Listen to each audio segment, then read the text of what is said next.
ਕਸੀਦਾ ਦੇ ਵਲੀ ਦਾ ਪੜਿਆ ਕਸੀਦਾ ਉਹ ਜ਼ਹਰਾ ਦਾ ਚਾਹੇ ਪੀਰਾਂ ਦਾ ਪੀਰੇ ਜ਼ਹਰਾ ਦਾ ਚਾਹੇ ਪੀਰਾਂ ਦਾ ਪੀਰੇ मैं क्या दसां कितना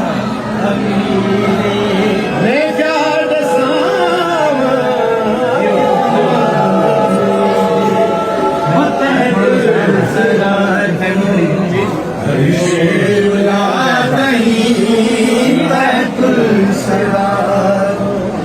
अर्शे उला तहीं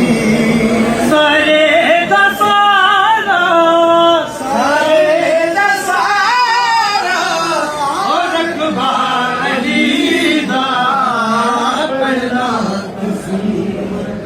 देवली दा पढ़ना